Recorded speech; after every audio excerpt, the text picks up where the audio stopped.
So, Closed Loop Capital Management, our venture group invests early stage startups and enabling technologies for the circular economy. Our buyout private equity strategy, where we have that active builder capital, helping these businesses grow, become real facets of the circular economy, plugging into major supply chains. And then our third group is a catalytic private credit group, low rate, flexible terms for payback, long-term financing that helps to de-risk that investment in infrastructure. And a lot of these loans have been given to municipalities. So the Solid Waste Authority or the Waste Commission of a given county or a city, so that they can go and purchase the equipment that they would need to collect material from people's homes and process it and return those materials into industrial supply chains. This is Climate Rising, a podcast from Harvard Business School. I'm your host, Mike Toffel, a professor here at HBS. This is the second episode in our series on circular economy. Today, I'm joined by Lauren Rodriguez, head of partnerships at Circular Services, a closed-loop partners company, which is an investment firm building the circular economy through capital and innovation. I'll ask Lauren about how her company invests in recycling and reuse business models, how they identify promising sectors and projects, and what challenges come with scaling system-level changes in the circular economy. I'll also ask for her advice for those looking to work in investing in businesses based on circular economy concepts. Here's my conversation with Lauren Rodriguez at Closed Loop Partners. Lauren, thank you so much for joining us here on Climate Rising. Thanks so much for having me. Excited to be here. So we've brought you here to talk about the circular economy, and you have a lot of experience working on the investment side and now the operating side. So you bring both of these lenses. So why don't we begin, if we could, with just a brief intro into your current role and how you got there. So I currently work for Circular Services, a closed loop partners company, and we'll talk a little bit more about what closed loop does and what we're about. But we are focused on accelerating and advancing the circular economy. Circular economy is an economic model. It's all about keeping materials in circulation, out of the environment, out of landfills, not burying these valuable materials in the ground, but reusing them and introducing them back into supply chains.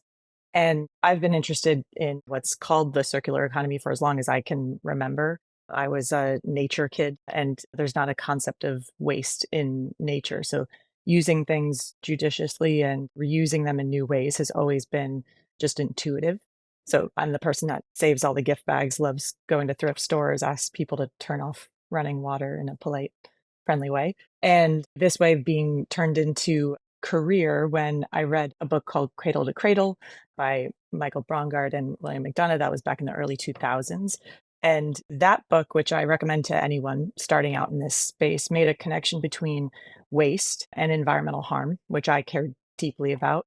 And it highlighted both the imperative as well as the opportunities for companies, businesses in particular, to come up with creative solutions.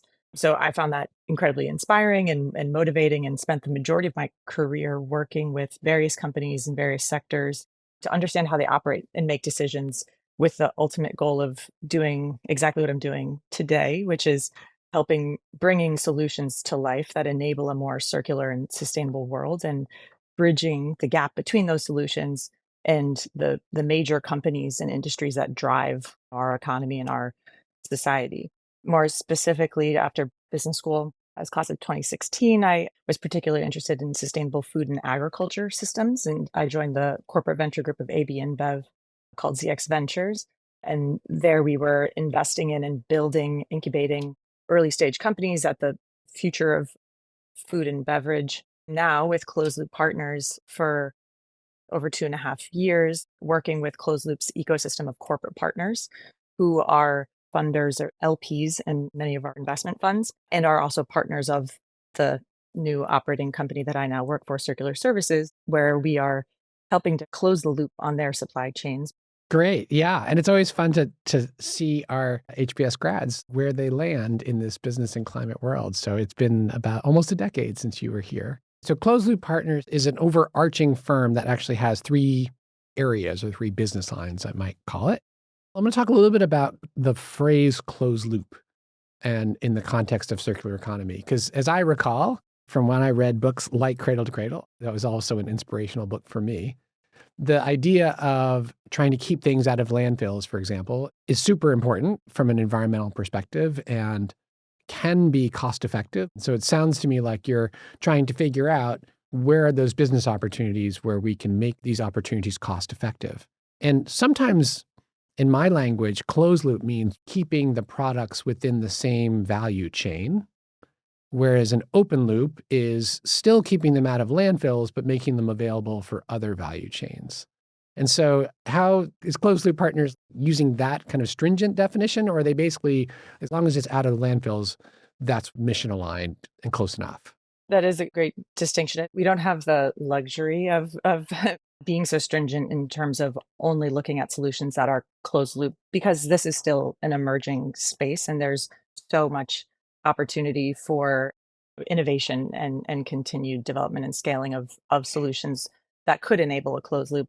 We do take a broader view where the highest order goal is keeping materials in circulation into their highest and best use. Right now, that may mean not going back into the same exact value chain, that may be going to a secondary use, but at least it's not being buried in the ground and costing taxpayers and municipalities and the environment.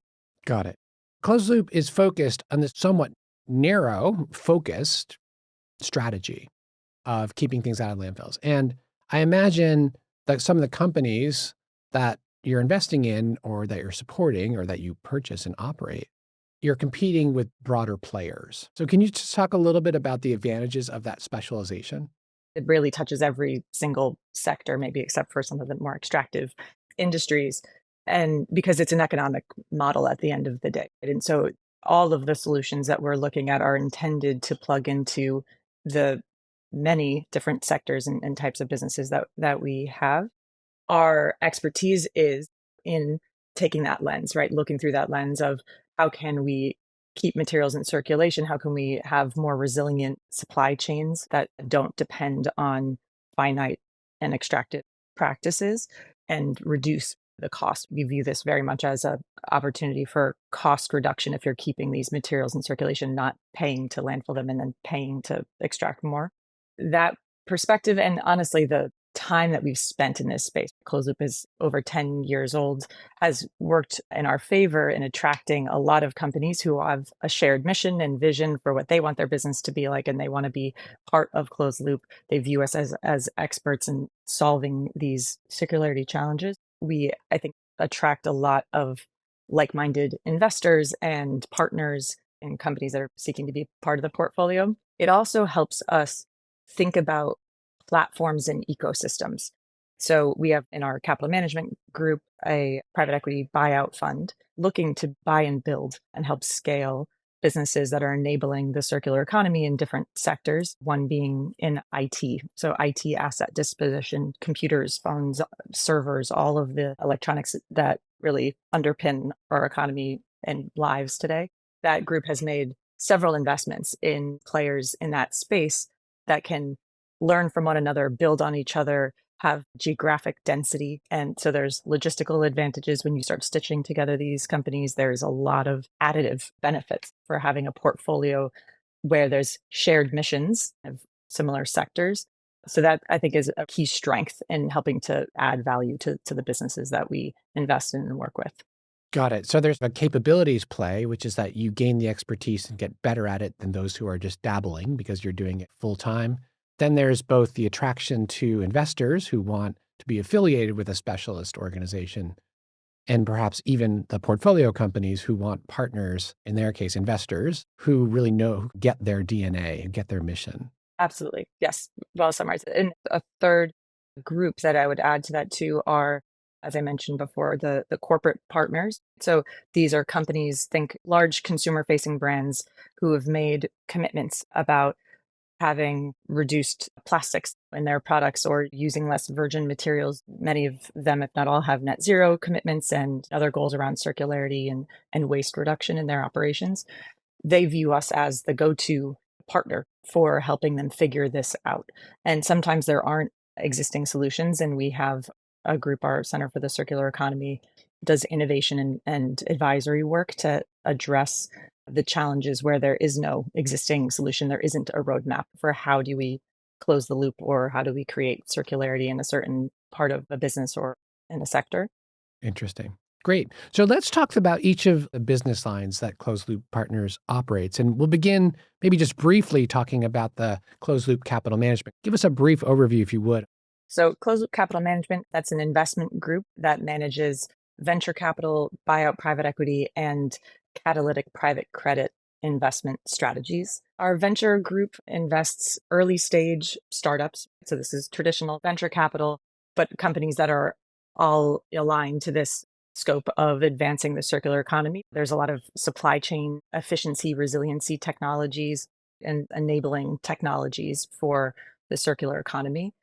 Our buyout private equity strategies where we have that active builder capital, helping these businesses grow, become real facets of the circular economy, plugging into major supply chains. And then our third group is the catalytic private credit group. That was actually the first investment fund that Closed Loop started with back in 2014. It's now called the Closed Loop Infrastructure Fund. And that fund has investors that are all corporate investors, so major retailers, big CPG companies, technology companies. The starting thesis was that there is not enough funding for recycling infrastructure in the US. It's not attractive for traditional capital, and it's typically viewed as risky and may not have the highest return, right, to attract any form of kind of traditional capital. So the premise was providing catalytic, meaning financing that is flexible, low rate, flexible terms for payback, long term financing that helps to de risk that investment in infrastructure. And a lot of these loans have been given to municipalities. So the Solid Waste Authority or the Waste Commission of a given county or a city, so that they can go and purchase the equipment that they would need to collect material from people's homes and process it and return those materials into industrial supply chains. That was a really novel, innovative solution, honestly. And a lot of the corporate partners who became involved in that were excited about being able to really enable and catalyze the infrastructure for recycling in the US, given how much of a gap there is for access to recycling infrastructure in the US. That catalytic strategy has since grown, and there are more than just that one infrastructure group today. But that was a really defining and fundamental part of Closed Loop's history. Super interesting. We'll talk more about these investment opportunities in a moment. But let's talk about the other two areas as well. So Center for the Circular Economy is another. It sounds to me a little bit like a think tank from its description online, but what does it actually do? Yeah, they are an innovation and advisory firm, essentially. And they are helping companies, typically in the form of consortia. So, companies that have shared challenges to address a circularity gap in their business or in their sector. As an example, the Next Gen Consortium, that is a consortium of food service retailers and restaurants. Starbucks and McDonald's have been involved in that consortium along with a number of other partners to address the food service waste. So think about the cup, the takeaway cup that is ubiquitous in any fast casual or food service experience, but there isn't a good solution, whether it's reuse or alternative materials or just enabling recycling of that, right? If you get a hot coffee cup, you've got the cup itself, the sleeve, the top, and people don't know what to do with that. It can it be recycled? What do you? And then a lot of it ends up in the trash because people don't know. So this was something that these big companies came to us with, and we formed a consortium around that and have done in-market pilots and tests of different types of solutions. Most recently, last year, there was the largest in-market reuse pilot done in Petaluma, California for cups. So it was the default option that every single restaurant in this town had a purple cup, and people that came received the purple cup and they dropped it off in a bin. It was incredibly successful. Through these consortia, the Center for the Circular Economy is identifying and testing potential solutions and then coming up with a roadmap where there could become investment or investable opportunities to scale these solutions. So in a way, it provides a little bit of R&D earlier access to ideas, as well as some consortium building and running. Very interesting. Okay, and then the third, closed loop builders, that's the group that includes circular services, which is where you currently sit. Can you give us a thumbnail sketch of that organization? Yes. So Closed Loop Builders is an operating group of closed loop partners. The first operating company that it built was Circular Services, which was at the end of 2022. And that started out as a roll up of regional recycling players, these best in class recycling operations in the Northeast, Southeast, and in the West to form what is now the largest private recycling company and circular economy infrastructure company in the US, Circular Services. So think of household recyclables as well as materials from businesses and industrial operations as well for cities and companies throughout the East Coast, the Midwest, and across the South into the Southwest.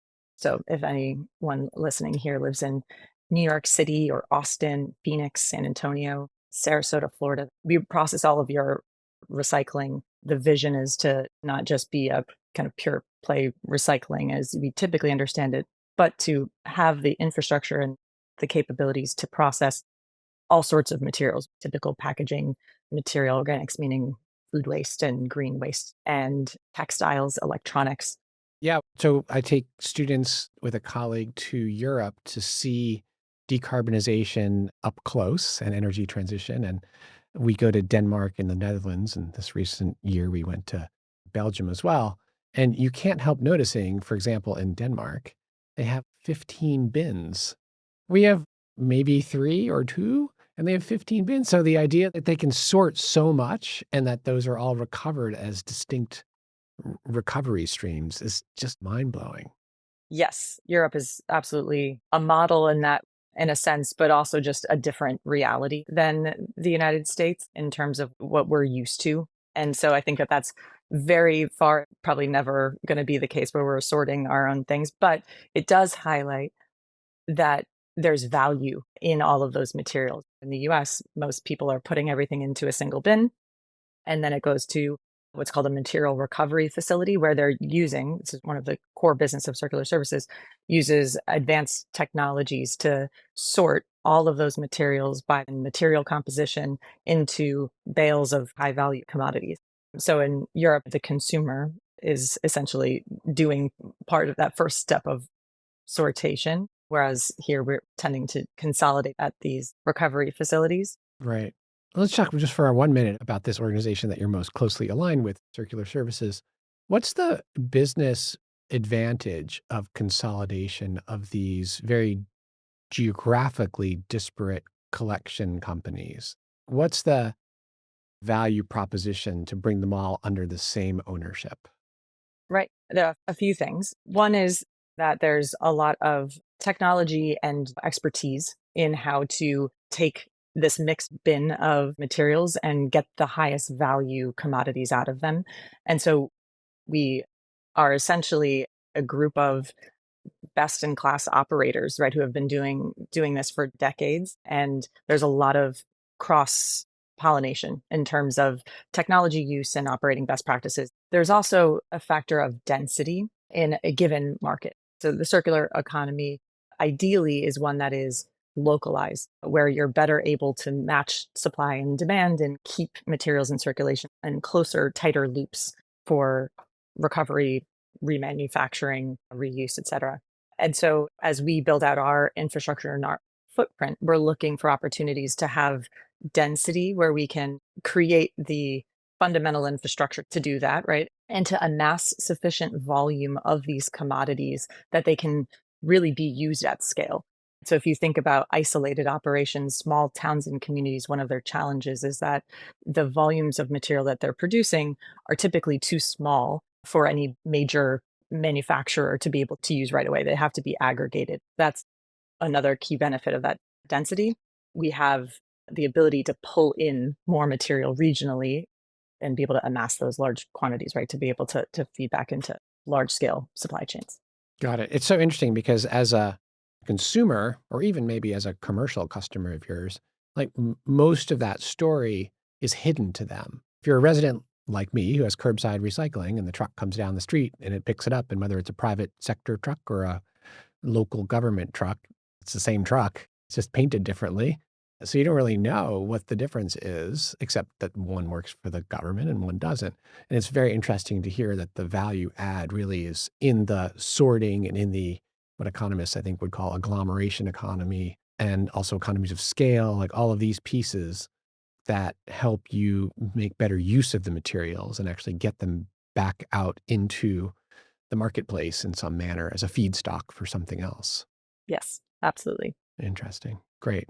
Okay, great. Well, that was a terrific tour of the organization. Let's talk about the financing side. So, if we're putting on the hat of the investor of closed loop opportunities, how do you sort through them? So, you must get pitches of all sorts, or you might see news articles and think, oh, that's an interesting organization. How do you separate sort of opportunities that seem particularly promising from those that you'll take a pass on? What are the criteria you use? What excites you? What are some common mistakes people make? Let us into your world of the investment side. Yeah, so I think this is one of the benefits of having been in this space for over a decade and having had exposure to so many different types of companies, startups and solutions, as well as the major corporate partners that we have, because it allows us to zero in on where the gaps really are and what solutions are needed so that when we see companies come across our desk, we can actually relate them to a problem that we've talked about with a corporate partner or that we've seen that is a fundamental part of our screening. Does this solve a problem that we've witnessed or identified in that linear to circular transition? One example there is around having more visibility into what is in the waste stream itself so that we can identify what commodities are valuable and be able to extract more value from the waste stream. We made an investment in a company called Gray Parrot that uses AI vision software to identify the materials that are coming across these incredibly fast moving conveyor belts of material with precision. And it's helping to identify materials that may not even be historically recovered because there might not have been data to know that this particular subset of a material was even in enough quantity to be a valuable commodity, right? So there's that is an example where we had our insights around operating material recovery facilities and we had demand from the end markets for certain specific commodities to say let's look for solutions. Another set of opportunity areas is around the age of AI and computing right now. There's a tremendous amount of electronic waste that exists today, and it's going to only grow as server farms continue to expand to keep up with computing needs. The venture group made an investment into a company called Mulg, that does autonomous robotic disassembly of complex components of computers. They could take a laptop or a phone or a server and disassemble it with incredible speed and precision and extract the valuable components of it that can be reused, ensuring the highest and best use of these components, right? That we don't need to be throwing this away when we can be reusing these finite, high value components that are oftentimes coming from strained supply chains. Yeah, so let's dive in a little bit to the idea of these electronics because I think people have some vague sense that when you are done with the computer and you throw it into a recycle bin or throw it into the trash, that there's some probably nagging sense that that's not the best use of it to send it to a landfill or to an incinerator or something like that. And I was maybe 25 years ago in an HP recycling facility in California and was just mesmerized by the process they use to disassemble and harvest some components for reuse, like disk drives sometimes. If they were new enough, they could use them as spare parts. And then sending the rest into some crushing machine. And then these, as you mentioned, fast moving conveyor belts with then magnets that would take out the ferrous materials and then some spinning gizmos that would separate by density metals, glass, and plastics. And I was just like blown away by the technology. And that was 25 years ago. I'm sure the pre-AI and pre-machine vision and all sorts of stuff. What does a modern facility like the ones you've invested in, what do those look like and what's the process? I find these facilities incredibly fascinating. They're like a Rube Goldberg machine because they have to be able to take, as we've talked about, this either complex components or complex devices in the case of electronics, or the end of the spectrum, the mixed bin of things that people throw into their recycling and extract from that high value metals and plastics and other components.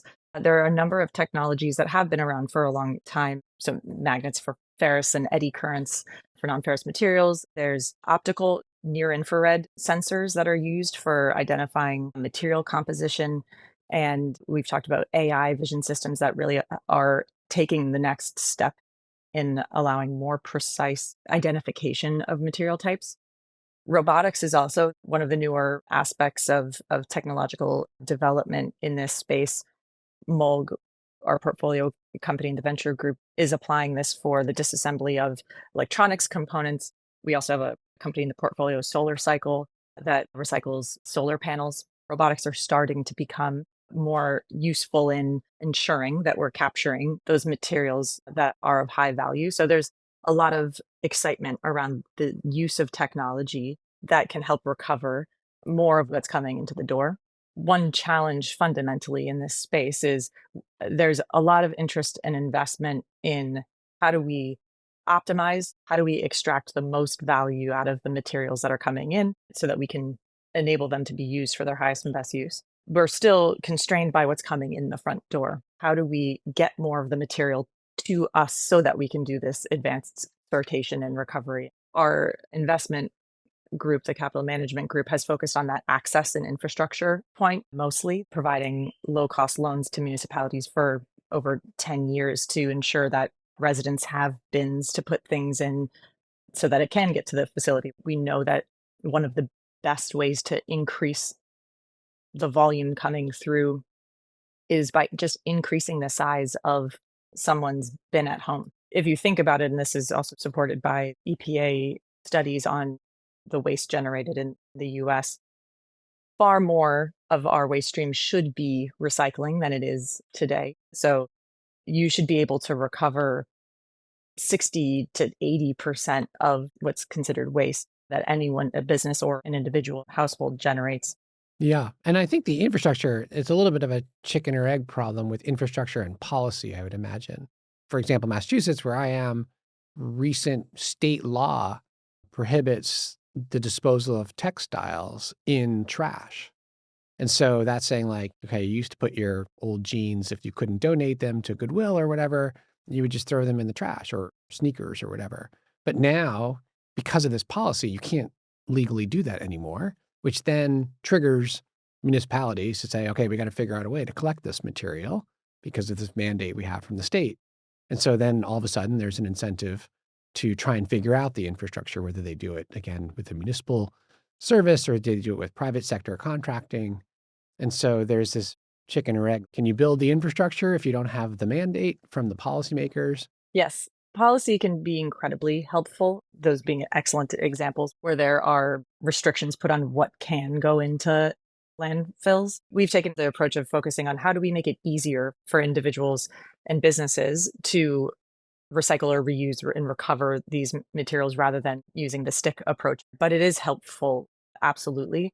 There are different policy levers at different levels of government, right? And the local level, there are policies, as you were talking about, around bans of certain materials. There's also what's very helpful is when municipalities enact ordinances or requirements for businesses to do composting or to recycle their materials. Many places that isn't the case, and it's an option for businesses to do that. And it's just easier typically, right, to just send it all to landfill and they pay a bill, which is far too high. We're on a mission to prove that if you introduce recycling and composting, it's a lot less expensive actually because you're not paying to bury things, you're paying to recover things that are valuable and you can get some of that value back. The policy locally, I think, is most influential on businesses and individuals. There's also policy at a state level that's called extended producer responsibility, which is really about ensuring that there's funding for the infrastructure to recover and recycle and return materials that are put into the marketplace. The extended producer responsibility is putting the responsibility on the producers, so the manufacturers, the brands, to contribute to the financing of the infrastructure needed to recover those materials and have them go to a responsible end market, essentially. That exists in 5 states in different ways. So it's still very early days and it's taken a very long time to come up even to being, and we're not there yet. We're still in the very early stages of the implementation. We'll see how that gets implemented. But the fact that it does exist in a few states is very motivating to companies who have national footprints because they're not going to just think about a strategy for California when it comes to their supply chain. They're supplying either the region or the country, right, in terms of how they're structured. And so it has forced a lot of companies to think about their supply chains more broadly. Right. I wrote about this. One of my first academic studies was about extended producer responsibility, which is at the time, and it sounds like even now, 25 or 30 years ago, is still predominantly in the European context, where Germany had this, and then the EU now has this, which is, as you described, it's a fee on producers for the use by municipalities to, or perhaps the state, to recover the materials at their end of life. And the idea there is to provide, as you mentioned, a funding stream besides the taxpayers. And that funding stream is tied to the cost of the product.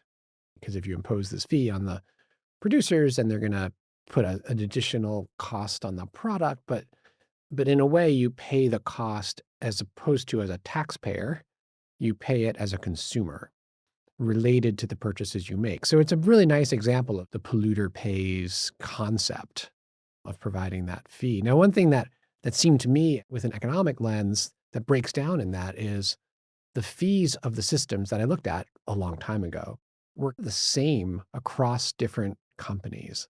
And it seemed to me that was a problem because, for example, if you're a laptop producer and you use recovered materials and you make it easy to disassemble your laptop and harvest its good parts versus someone who doesn't make any of those investments, you're nonetheless, in these old schemes at least, charged the same fee. Or if you sell your packaging in some crazy hybrid of technical materials like metal foil laid on top of cardboard, which makes it very difficult to either recover the foil as a metal or recover the cardboard as an organic. You fuse them together and it's a mess. Or someone who has a pure play, let's just use cardboard, or maybe let's use aluminum, which are much easier to recover. And again, they were charged the same fee. It didn't really incentivize, it had the opportunity to, but at least at the time, it didn't really incentivize the behavior to facilitate the higher value recovery that one would hope. That has evolved, and it is more specific to the material type now. So that's how I think all of the policies have been designed so far in the US, which is tied to the cost of processing those materials. So it does link the cost and the value of a material to the fees, essentially.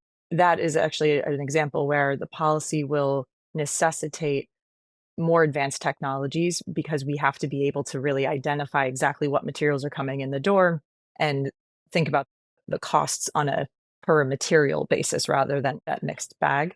So that's another example where policy is steering an investment strategy in terms of the types of technologies that will be used in order to keep up with the policy. Great, great. Which brings me to my two final questions. First one is, as we look forward, what are some of the technologies or policies or business models that you think are particularly promising that we should keep our eye on in terms of facilitating the promise of business models that use circular economy in their core?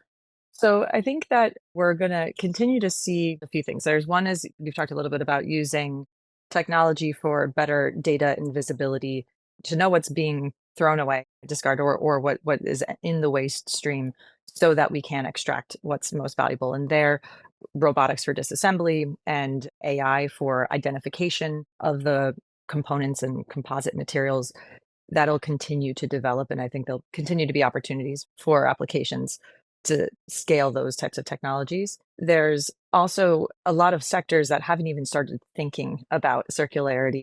Historically, it's been packaged food and beverage companies that have gotten a lot of public attention around their waste because it's visible, it's out there. electronic waste has become more visible, right? As people's drawers at home fill up with phones and computers. We're just starting to look into opportunities in food and agriculture around how do you use more circular inputs? How do you take what would be waste streams or byproducts and reuse those in the manufacturing of food? How do you use biotechnology? We have a company called Cap Biosciences in the venture portfolio. How do you use biotechnology to manufacture raw materials that are unsustainably produced today? Another broad trend that I think we'll continue to see and are excited about is this increasing localization of recovery and manufacturing and creating these more localized modular supply chains, right? There's value in that from a supply chain resiliency standpoint, right? So this is very much aligned to domestic policies around trying to bring more manufacturing and shorten our supply chains, right? And bring them closer to home. That is very, very well aligned with the circular economy, keeping resources in circulation. So there'll need to be more advancements really in manufacturing technologies that allow for those modular operations that still make economic sense. This is a departure from the classic economies of scale and having offshore manufacturing at large scale and very cheap inputs and all that. We're turning that on its head. And we very much believe that that's feasible, but it will require some innovation in the technologies that are used for manufacturing, continued investment and scaling of material recovery. Got it. And my last question is, what advice do you have for those who are intrigued by this conversation and think, I want to be the next Lauren? I want to follow her route and being an investor or an operator of a company that's really focusing on circular economy. What do you recommend for next steps for those folks?